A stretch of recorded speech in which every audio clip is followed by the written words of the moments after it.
Bastar police को anti नक्सल operation में एक बार फिर बड़ी कामयाबी हाथ लगी है। दंतेवाड़ा, नारायणपुर और बस्तर पुलिस जो है एक संयुक्त एंटी नक्सल ऑपरेशन अबूझमाड़ के जंगलों में चलाई थी और इसमें पूरे 8 माओवादियों को मार गिराने में बड़ी कामयाबी हाथ लगी है। क्या कुछ है पूरा मामला, बात करेंगे आज की इस रिपोर्ट में। नमस्कार, मैं मुकेश चंद्राकर हूं और आप बस्तर जंक्शन देखना शुरू कर चुके हैं। बस्तर जंक्शन में आगे बढ़ने से पहले गुजारिश है, अगर आपको बस्तर के ज़मीनी हालात देखना पसंद हो, हमारी रिपोर्ट्स पसंद हों, तो आप हमारे यूट्यूब चैनल बस्तर जंक्शन को सब्सक्राइब कर सकते हैं।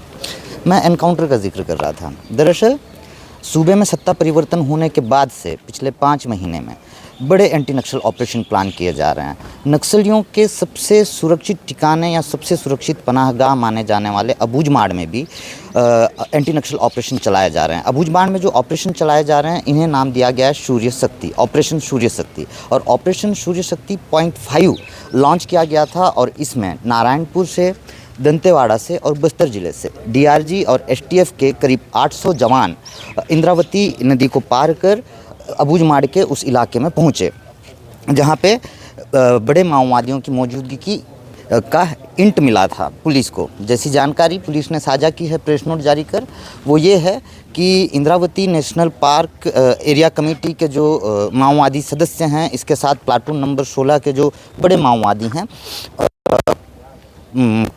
रेकावाया के जंगलों में जो है पहाड़ियों में ये आराम कर रहे हैं। तो इसी इंट के आधार पर ये ऑपरेशन प्लान किया गया था, ऑपरेशन सूर्य शक्ति .5। और जवान कल तड़के सुबह जैसे ही रेकावाया और हांदावाड़ा के जंगलों के बीच पहुँचे तो सुबह करीब 11 बजे के आसपास से ये एनकाउंटर शुरू हुआ।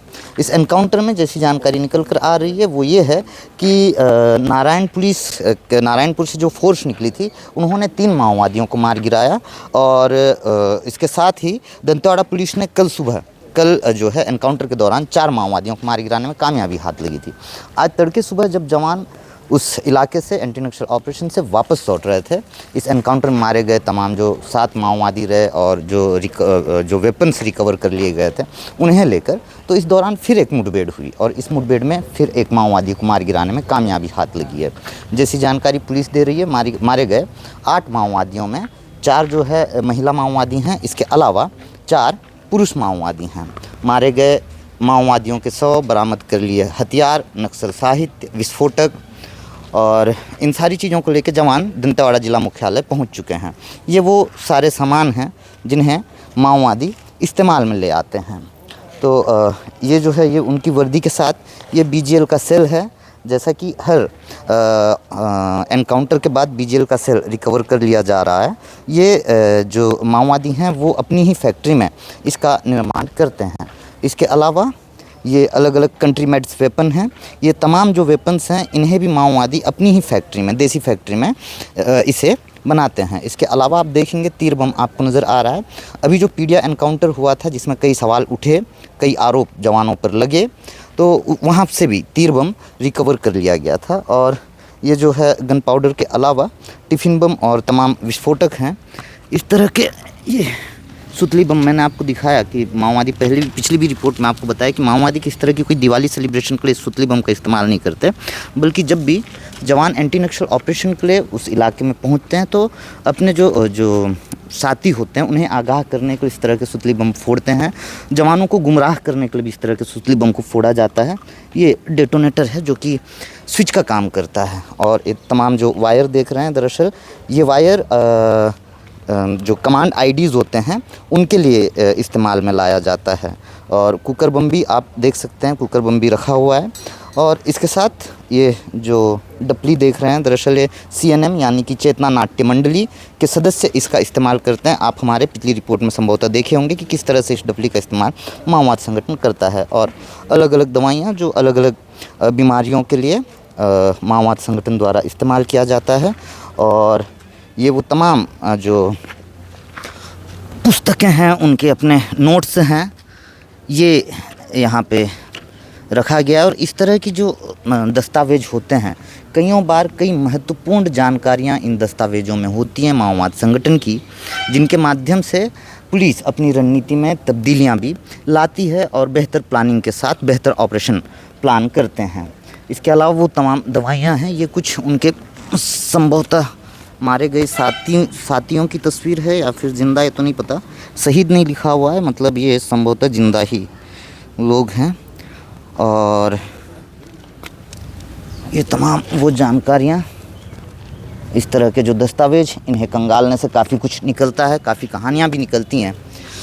तो ये तमाम वो चीज़ें हैं जिन्हें रिकवर कर लिया गया है। इसके अलावा एक महत्वपूर्ण जो किताब है वो भी दिखा देते हैं आपको।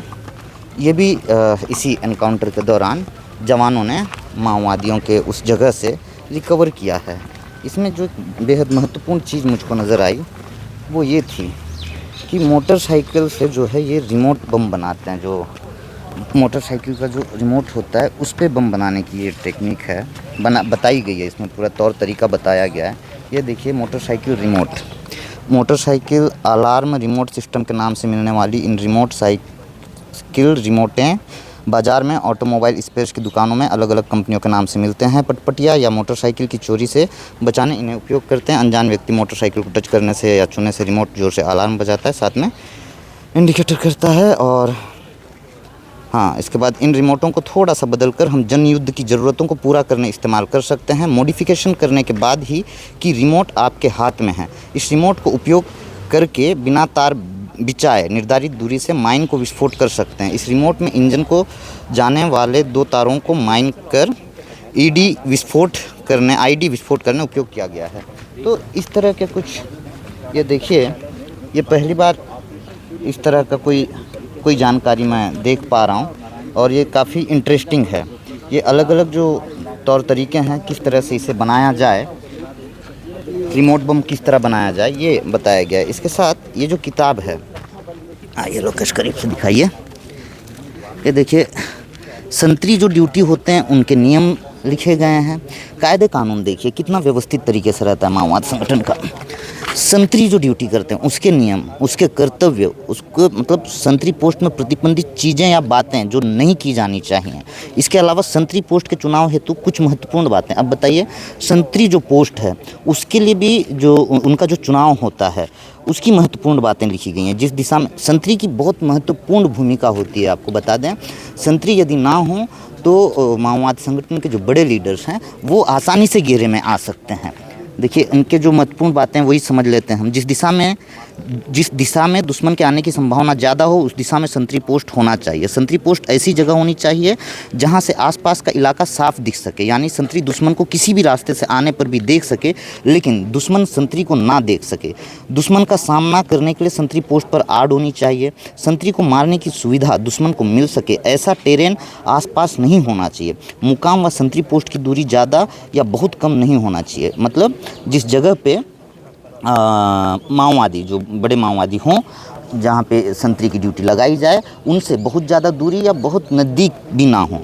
इसके बाद कैमोफ्लेज के नियम और छिपाव आड़ और युद्ध भूमि कौशल, इसमें सारी चीज़ें हैं। देखिए आप, भौगोलिक क्षेत्र को लेकर लिखा गया है, कैमोफ्लेज कंसेलमेंट को लेकर लिखा गया है, कैंपिंग और मार्चिंग को लेकर लिखा गया है, स्काउट व पेट्रोल को लेकर लिखा गया है, टेरेन को लेकर अलग अलग चीज़ें लिखी गई हैं। देखिए, ज़मीन 8 तरह के होते हैं, बताइए, ये नई जानकारी मुझको मिल रही है। ऊंची नीची ज़मीन, समतल ज़मीन, ऊंचा भूभाग,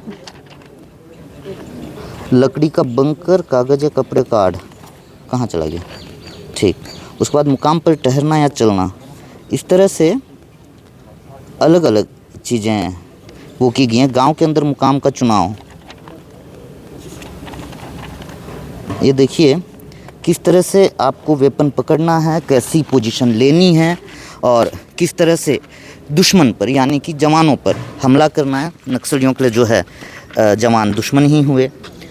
और हम फायरिंग के समय पोजीशन क्यों लेते हैं, आम गलतियां और उनकी सुधार, गलती और उपाय भी लिखा गया है, बताया गया है। तो इस तरह से अलग अलग जो जानकारियाँ, इसे भी दिखा दीजिए लोकेश। कवर की आड़ में नीलिंग पोजीशन में कैसे झुकें, ये ट्रेनिंग बुक है माओवादियों का। तो इस तरह से बाकायदा चित्र के साथ ये तमाम हमले करने की जो रणनीतियां हैं, किस तरह से हमले किए जाएं, किस तरह से बचे जाएं, क्या कुछ गलतियां होती हैं, हम एनकाउंटर के दौरान उन गलतियों से किस तरह से बचा जाए, कैसे पोजीशन लिए जाएं, है ना। ये तमाम जो जानकारियां हैं वो दिया गया है। ये देखिए, इसको दिखाइए, साइड मूव, साइड रोल, इस तरह से भी इस किताब में तमाम वो लाल सलाम का पोजीशन जो है, मैंने अपनी पुरानी रिपोर्ट में आपको दिखाया कि लाल सलाम जब ये क्रांतिकारी उद्बोधन है और जब ये कहते हैं तो इस तरह के जो पोजीशन है बिल्कुल मुट्ठी ऐसे बांध कर फेस के नज़दीक ले आते हैं। तो ये तमाम वो चीज़ें हैं। तो इस तरह के जो दस्तावेज़ हैं जब रिकवर कर लिए जाते हैं तो पुलिस को भी कई तरह की जानकारियाँ मिलती हैं, नक्सलियों की कई रणनीतियाँ ये पुलिस के हाथ लगती हैं। और ये एक बड़ा एनकाउंटर रहा है। इस एनकाउंटर में मारे गए नक्सलियों के शव लाए गए हैं। फ़िलहाल मारे गए नक्सलियों की शिनाख्ती की कार्रवाई नहीं हुई है, इस वजह से मारे गए नक्सलियों की पहचान अब तक नहीं पता चल पाया है कि जो मारे गए माओवादी हैं ये किस कैडर के रहे हैं और इसके साथ ही इन पे कितने का इनाम रहा है, कितनी वारदातों में ये शामिल रहे हैं, इसकी जानकारी फ़िलहाल पुलिस ने मीडिया को नहीं दी है। और ये जिस तरीके से ऑपरेशन में तेज़ी देखने को मिल रही है, वहीं सरकार लगातार जो है नक्सलियों से अपील भी कर रही है कि वो शांति वार्ता के लिए आगे आएँ। और सरकार में बैठे जैसे गृह मंत्री जी हैं, इनसे हमारी परसों मुलाकात भी हुई थी जगदलपुर में। इस दौरान उन्होंने एक गूगल फॉर्म और मेल आईडी भी दिया है कि भाई नक्सली ही बताएं पुनर्वास नीति कैसी हो, उस गूगल फॉर्म में जाकर बता सकते हैं। इस दौरान गृह मंत्री जी ने स्पष्ट तौर पर पत्रकारों से कहा है, जो बस्तर के जो तमाम वो पत्रकार ग्राउंड रिपोर्टिंग करते हैं, इनसे मिलने के लिए गृह मंत्री आए हुए थे और उन्होंने स्पष्ट तौर पे कहा है कि ये जो एंटी नक्सल ऑपरेशन चलाए जा रहे हैं, दरअसल ये जो ऑपरेशन चलाए जा रहे हैं ये केवल माओवाद के खात्मे में 20% ही इसकी भूमिका होती है। इसके अलावा अलग अलग रणनीतियों पर भी सरकार काम कर रही है। एक तरीके से ये जो गूगल फॉर्म भी जारी किया गया है, ये साइकोलॉजिकली वॉर भी माना जा सकता है सरकार की तरफ से नक्सल संगठन पे। और लगातार प्रयासों के बाद अब जो है मध्य रीजनल ब्यूरो, नक्सल संगठन के मध्य रीजनल ब्यूरो के जो प्रवक्ता हैं प्रताप ने एक प्रेस नोट जारी कर सरकार से कहा है कि हम भी खून खराबा नहीं चाहते हैं, लेकिन अनुकूल वातावरण बनाने की जिम्मेदारी ये सरकार की है और सरकार अनुकूल वातावरण नहीं बना रही है, जिस वजह से शांति वार्ता जैसी स्थिति निर्मित ही नहीं हो रही है। तो इस तरह की तमाम वो चीज़ें हैं जो शांति वार्ता की पहल दोनों तरफ से की जा रही है। ये जब देखते हैं इनके बयानों को तो लग रहा है कि शांति वार्ता को लेकर नक्सल संगठन और सरकार बिल्कुल पासिंग बॉल वाला गेम खेल रही है।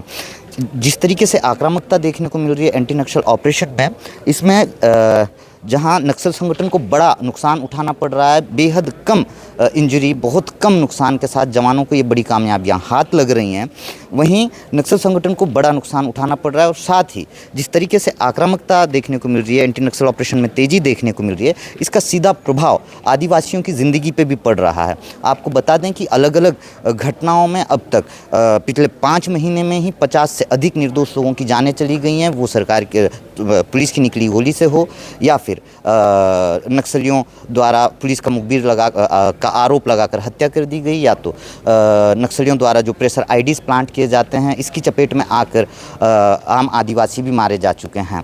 तो इन दोनों के बीच चल रहे इस युद्ध में आम आदिवासी भी कहीं ना कहीं सीधे तौर पर प्रभावित हो रहे हैं और वो मारे जा रहे हैं। बहरहाल आज के मेरे इस रिपोर्ट में मैं कोशिश करूंगा इस घटना की ग्राउंड रिपोर्टिंग करने की।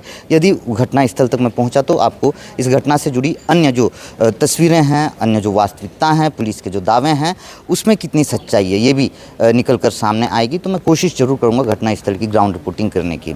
बहरहाल आज के इस रिपोर्ट में इतना ही। अगर आपको हमारी ये बातचीत, हमारी ये रिपोर्ट, हमारी ये चर्चा अच्छी लगी हो तो आप इस रिपोर्ट को साझा ज़रूर कीजिएगा। इसके अलावा आप चैनल पर नए हैं तो सब्सक्राइब ज़रूर कर लीजिएगा। धन्यवाद।